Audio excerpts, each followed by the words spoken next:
नमस्कार मित्रों, आज हम बात करेंगे उस आध्यात्मिक क्रांतिकारी की जिसने पाखंड और अंधविश्वास के खिलाफ खुली जंग छेड़ दी। रजनीश ओशो। वे एक ऐसे विचारक थे जिन्होंने समाज के नकली धार्मिक ढांचों को चुनौती दी थी और लोगों को स्वतंत्रता, प्रेम और आत्मबोध का संदेश दिया था। लेकिन सवाल यह है कि क्या धर्म वाकई लोगों को आजादी देता है या उन्हें गुलाम बनाता है? क्या मंदिरों, मस्जिदों और चर्चों में ईश्वरों को पाया जा सकता है? क्या जो गुरुओं और पुजारियों द्वारा सिखाया जा रहा है वह असली धर्म है या सिर्फ एक दिखावा है? इन्हीं सवालों के जवाब आज हम ओशो के दृष्टिकोण से जानने की कोशिश करेंगे। तो आइए वीडियो की शुरुआत करते हैं। पहले यह समझना जरूरी होगा कि पाखंड होता क्या है। पाखंड यानी दिखावा, झूठी धार्मिकता, बाहरी आडंबर।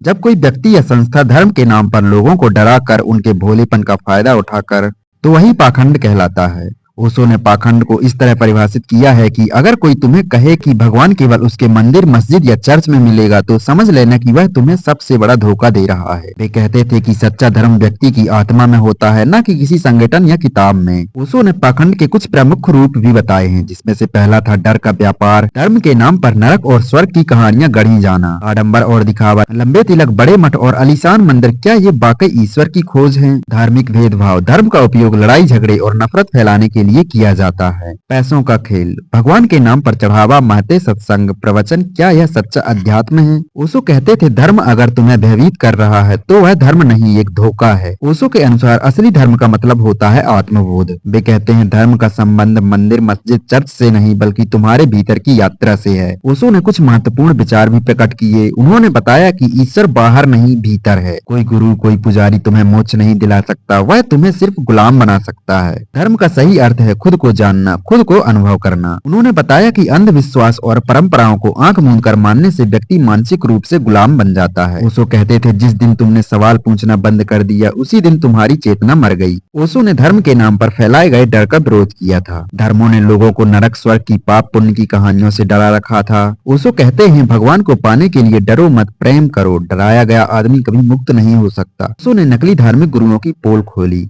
उन्होंने कहा कि पुजारियों और मसीहाओं ने धर्म को एक व्यापार बना दिया है। कहते थे जो तुमसे कहता है कि वह तुम्हें मोक्ष दिलाएगा वह सबसे बड़ा धोखेबाज है। ओशो ने सेक्स, जीवन और अध्यात्म का नया नजरिया दिया। उन्होंने बताया कि शरीर और आत्मा में कोई द्वंद्व नहीं है। उन्होंने धर्म द्वारा लगाए गए दमन का विरोध किया और लोगों को स्वतंत्रता से जीने का संदेश दिया। ओशो ने हर चीज पर सवाल उठाने को कहा। उन्होंने कहा कि कोई भी चीज केवल इसलिए मत मानो क्योंकि वह सदियों से चली आ रही है। उन्होंने तर्क दिया कि अगर कोई विचार तुम्हें अनुभव से मेल नहीं खाता है तो उसे त्याग दो। ओशो की सबसे बड़ी चुनौती। उनके विचारों को लेकर रूढ़िवादी धार्मिक संगठनों ने उनका विरोध किया था क्योंकि उन्होंने समाज के झूठे नियमों को चुनौती दी थी। आज भी दुनिया में धर्म के नाम पर राजनीति हो रही है, नफरत फैलाई जा रही है। लोग धर्म को वस्त्र की तरह पहन रहे हैं लेकिन उसे जी नहीं रहे। ओशो हमें याद दिलाते हैं तुम्हें किसी भी धर्म की जरूरत नहीं, तुम्हें केवल अपनी अंतरात्मा को जगाने की जरूरत है। अगर हम ओशो की इस बात को समझें तो हम देख सकते हैं कि सच्ची धार्मिकता प्रेम, आनंद और स्वतंत्रता में है कि खोज बाहरी दुनिया में नहीं भीतर करनी होगी। आज हमें खुद से यह सवाल पूछना होगा, क्या हम सच्चे धर्म की ओर बढ़ रहे हैं या किसी संगठन के अंधभक्त बन गए हैं? क्या हम पाखंडियों के जाल में फंसे हैं या सच में स्वतंत्र सोच रखते हैं?